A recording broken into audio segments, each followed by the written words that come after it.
Okay, we're live. We're here at 12 o'clock Rock on a given Thursday. And that, you know what that means. It means Aloha United Way. We call it Aloha United We Stand. Because they give to, 242 as it sticks in my head, local charities. They are funding a large part of our safety net, and we need our safety net. One of the guys who can speak about our safety net is Kimo Carvalho, who is the spokesman for IHS, and that's the Institute for Human Services, which is really the mainstay of dealing with our homeless population in the state. Yes. Yeah. Thank you for having me on. Yes. Yeah. You're a very important person. You're a very important organization. And somehow, in dealing with the homeless, you, may I say, protect the rest of the community from having them all over us. And the question, of course, is what are your programs like? Give me a précis. Okay, well, IHS has been around now for 38 years, and a lot of people really do think of us as just shelter. But over the last 38 years, we've evolved to be so much more. And in order to deal with the complexity of homelessness, we've had to adapt. So we have multiple services. We actually have 5 shelters currently. So we have different types of shelters to accommodate different types of homeless subpopulations. Can't just house or shelter everyone in the same type of facility. You have to customize them to be, very specific to their behaviors, their health conditions, and of course their transitional plans. So you have multiple types of emergency shelters. We have daily meals for anybody, either unsheltered or who are sheltered in the community. 3 meals a day, every day of the year. We're about 600 meals per day this time last year. We're about 900 meals per day this time this year. But there are 15,000 homeless. What about the other ones? Do they get fed also? Anybody in the community, whether you're homeless or not, actually could come to IHS for a free meal, and that is a service to our community. In addition to our meal program, we have case management. A lot of the hand-holding into housing and navigating this very complex bureaucratic system, it's done through life coaches, basically, people who can assist a homeless person to access all the resources. This is not mental illness. This is just life coaching. It's different. Yeah. It could be mental illness. It could be, somebody has a substance abuse addiction or has a mental health condition. Case managers are trained to actually address specific client needs. Sometimes life skills can also just be redeveloping the basics of living in a unit. Sometimes by being on the streets for 5 to 10 plus years, you lose that normalcy of what life is like in a unit. So sometimes we have to go through, here's what your responsibility is as a tenant, understanding tenant-landlord relations, understanding how to clean a home, cook a meal. So it can go from anything as basic as that to... Do these guys know it before and forgot it, or do they never know it? I think sometimes, when you are on the streets for so long, you adjust and acclimate to your environment around you, and you just sort of, disconnect from those basic behaviors that, people like you and I who are in housing take advantage of every day. Yeah. So when you talk to, I met a homeless guy in my neighborhood and I chatted him up. It was very interesting. He's like an ordinary person, but I'm not sure that's the rule. That I don't think it's like that all the time. When you talk to a homeless person, what do you get? What's the flavor of that discussion? There's multiple different types of homeless subpopulations. There's homeless seniors, many more homeless seniors falling into local people falling into homelessness every year. They're on fixed incomes, rents are going up, they can't afford it. Tragic. And these are normal people. After a life of working. It's terrible. And these are normal people, just like you and I. And but there's seniors, there's homeless youth, there are chronic homeless individuals, oftentimes with mental health issues and substance abuse issues. There's homeless families. There are transient homeless, people who come here, from the mainland or from Micronesia to actually resettle here, without any safety net plans. So there are many types of homeless subpopulations. And so to answer your question, Jay, I think what those conversations are like, they're so different based on every individual. And the case managers, identify those specific, subpopulations and develops a housing navigation plan based on those clients' specific individual needs.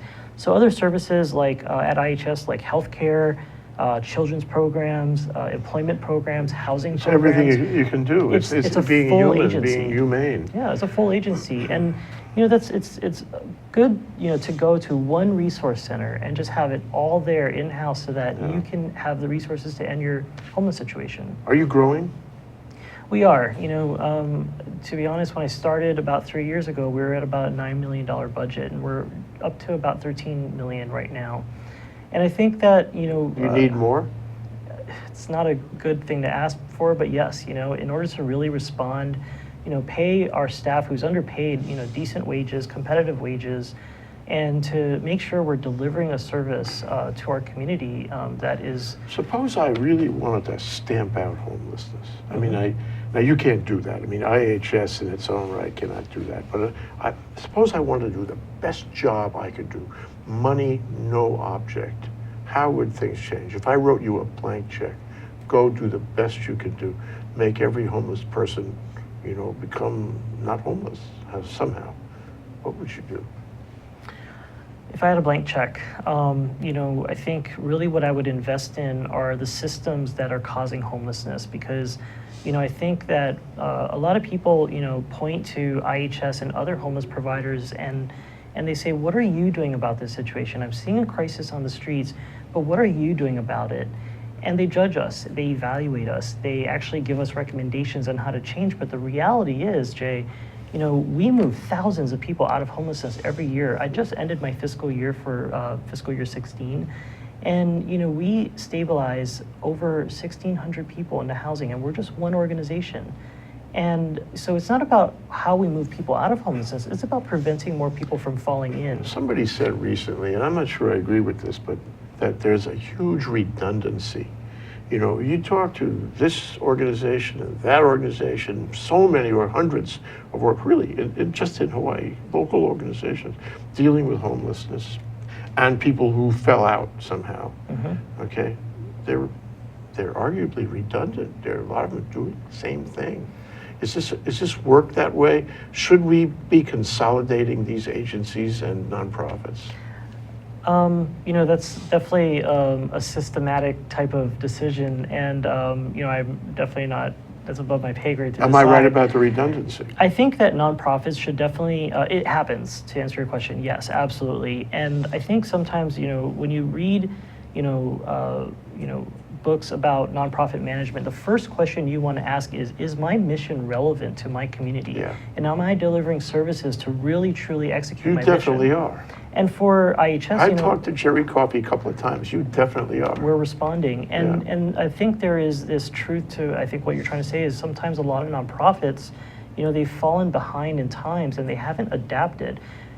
Despite what the community thinks, nonprofits are a business. It's a type of business, and we have to think about it that way. Like any business, we have to adapt to our community's changing needs. If we look at homelessness 30 years ago, Jay, it would have been a completely different situation than what it is today. We had a different type of homeless clientele.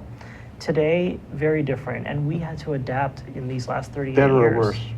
For us, for the community, worse. Much worse. We have way more systematic problems causing homelessness. Harder to repatriate them. Absolutely. Let's take a break, and when we come back, Kimo, I'd like to go larger on this and talk about, these factors. You gave me I'd like to keep this. Sure. A really interesting list of all of the trends and elements, the causation factors that we have, quite a few of them, and explore with you what's happening around us. Don't think we really understand, but we're swimming in change, social change. And ultimately, we really have to do something major about it. Anyway, that's Kimo Carvalho, and he's a spokesman for IHS, the Institute of Human Services, which, if you didn't know it, is a very, very important organization in our array of the social safety net organizations. It's funded, at least in part, by Aloha United Way, and that's why we're here on Aloha United We Stand. We'll be right back. Aloha, I'm Carl Campagna. I hope you please visit us this summer. It's a wonderful summer. It's actually a cooler summer than we're used to.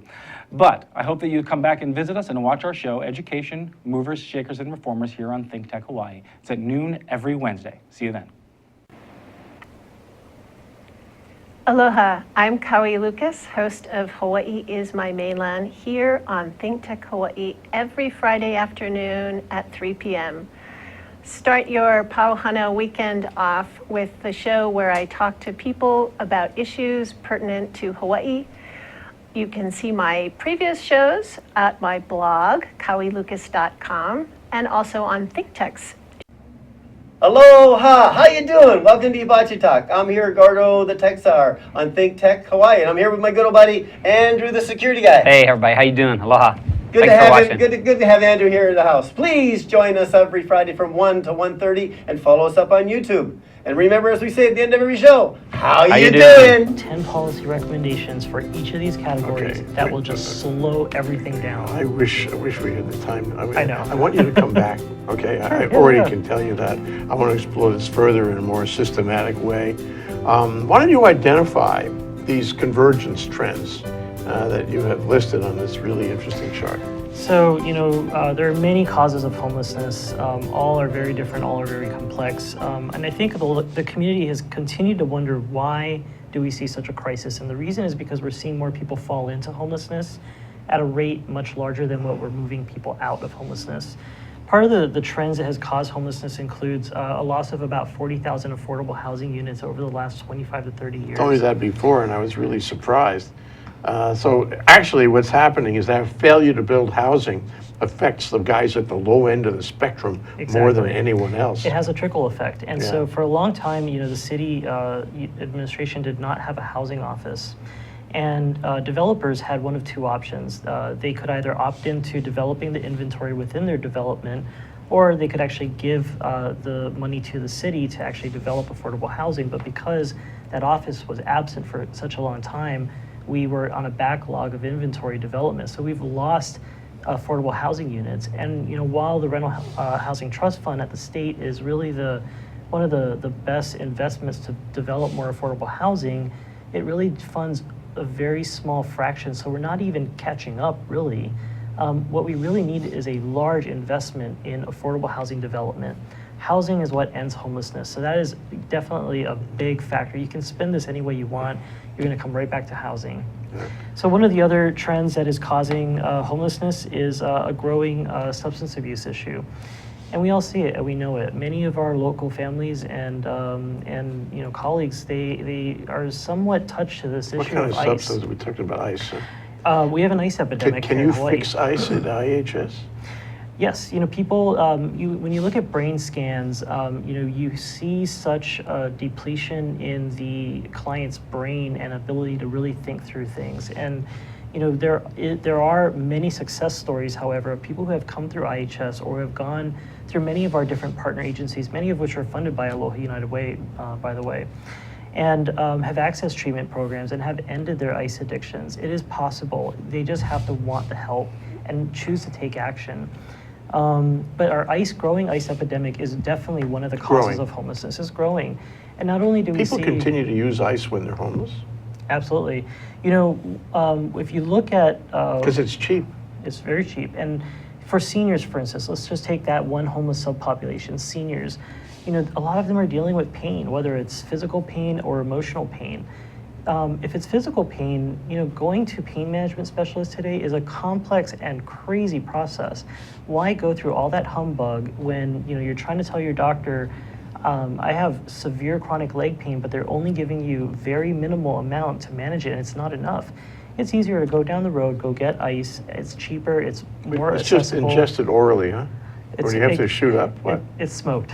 Oh, smoke. Sorry, Yeah. I'm sorry. I haven't focused on that. I didn't know many of these details before the job too. But not only are we seeing an ice epidemic, we're also seeing a growing heroin epidemic here in Hawaii. A lot of people it comes down to pain management. When you look at reports of use, it's mainly seniors. So that's definitely one major issue. Seniors don't get very senior this way, being homeless and being Yeah. in substance abuse. They tend to die, don't they? Early. It definitely does not help your health, yes. So Yeah. it is a factor. But when you have all these social safety nets in place to really continually respond to it by enabling them to continue their habits, then we're just sustaining their life a little longer with a bad habit. So we really need to look at some of these other, So specific tragic. laws. So these are both expanding things, the affordable housing issue and the ICE issue. Gee whiz, but I'd like to explore one other thing when we get back Sure. to the chart. It seems to me that, we live in a disconnected society. Like, for example, the youth, the millennials, they're not so connected to the government. They don't vote. They don't have much respect for the government or government agencies or elected leadership. They're sort of down and not connected with the government. They don't feel they're part of the government, Right. or the government is part of them, or that it's their government. It's not only in Hawaii, it's everywhere, I think. I think so. And this has got to be a factor, too, that people are disconnected. They don't care. They don't want to be part of this fabric of society as much, perhaps, as they did. And one other thing I want to throw at you is the penalty and pain of being homeless. I mean, the social shame of being homeless ain't what it used to be. Am I right about that? That there's nobody who says, "Oh, that's terrible, and we can't stand you. We're going to isolate you, and what's the word? We're going to send you away because you're homeless. You're not part of us. You're not part of our society." I don't think it's like that anymore. I think you can live, with all those meals, you can live a life that's okay, and you have social acceptance of a sort from that community and from IHS, for that matter. If I send you away, then, but we don't. I think, when we see homeless on the streets and sidewalks, and then you start seeing agencies like IHS and the city administration start promoting issues like Sitlie Laws and street sweeps. What has really become clear to me, Jay, is that we have developed this culture of enabling people and allowing them to be in those type of situations, more so than discouraging them to really seek and consider housing and a community standard. And so I think, as part of serving our clientele, it's not just about giving them the resources, but it's also teaching them to develop self-sufficiency and sustainability, beyond housing. It's making sure that their case management, which is one of our Aloha United Way impact, funding requirements, is to make sure that case management is followed through with the client so that housing is sustained, so that we do further prevent re-entry into homelessness, and to make sure that our retention rate stays high, which is at about 95% for clients housed through IHS. So Once you put them in home, they stay. Yeah. And I agree, That's great. And I agree with you. I think that, the rest of us, especially the millennials, I agree with you. There's this kind of entitlement attitude of, just let them figure it out, but we do want to voice activism. And I don't agree with that approach. I'm a millennial and I feel that. And I want, I think participatory, involvement in these kind of solutions and understanding why do we advocate for these type of laws. I think if they go out and get their feet wet and go out with our outreach teams, they'll understand that, investing in outreach to talk to the same client about 50, 60, 70 times a year does nothing unless you have tools that discourage them from taking, that action of staying on the sidewalks. And so you're right, 38 years ago, that wasn't accepted. Today, it is accepted. And then I don't know if that's right. I think that's for the community to decide. But I think in terms of, developing a person's quality of life, it starts with housing. And that's what we're really encouraging. Yeah. Yeah. Well, IHS is and others are, sort of dealing with the problem so that it's not so tragic as it might otherwise be. Right. And to your credit, we all appreciate that. We kind of act through you. You are our proxy in taking care of people. And that's important, yeah. And we'll give you money for that. Yeah. But somebody has to actually fix the root causes. You're not going to be Yes. able to do that. Absolutely, and I agree with that. It's not just about looking at the IHS programs and saying we're going to invest funds, volunteerism, and in-kind donations in just you. It's also about advocating for system prevention, Yeah. because at the end of the day, then we're just giving everyone subsidized rent. giving everyone free things, and that's not fair to the people who have to work hard. No, it's not fair. Well, it's a deterioration of the community, the society in general. Yeah. And this is Band-Aid. Sorry, it's Band-Aid. Exactly, yeah. And we have to figure out what went wrong here. I mean, I was joking before about we need the Great Mahaley of 2016. Really, Yeah. dramatic change, do. disruptive change. And maybe a good way to articulate another cause of homelessness is looking at the situation of the mentally ill.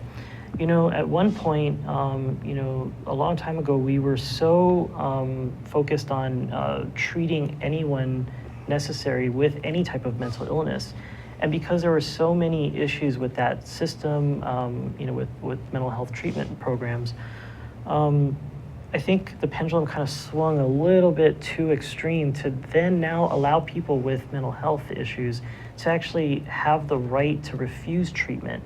These are people who don't know that they really do need treatment. But right now, if we were to the way our society works is it's not until somebody commits a crime on the streets with a mental illness do we actually have to court order treat them. Yeah. So I have Rose, who's outside of my shelter right now, scratching on the walls, who refuses shelter, refuses any kind of case management. And you can't do anything about it. I can't do anything about her until she commits a crime. And if she commits a crime, what I can do is get the HPD to MH3 her, take her to Queens.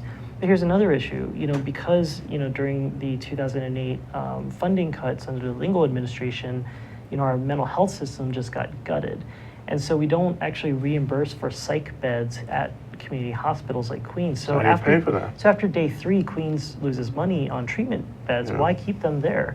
So the clients can refuse treatment when they're in Queens, or after day 3, they're just running out of money. The client stabilizes. The client can just go right back on the streets, and the same process happens again. So naive on the part of the community not to deal with that. It's not only a question of money, though. It's a whole question of reorganizing ourselves. And we only have a minute left, but I want to ask you my most important question. Sure. It's the question of the ghost of Christmas future, out of Charles Dickens. Okay. You see the trends, you see the dynamics of this, you see the people coming and going, mostly coming. Question, what's going to happen here? What do you see in the future? How is this going to affect guys who are not homeless? Guys who pay their taxes and live in a house and have a job and follow the rules. How is it going to affect the rest of us if it keeps going the way it's going now? If it keeps going the way it's going now, we will and these see, trends continue to increase the problem. Yep.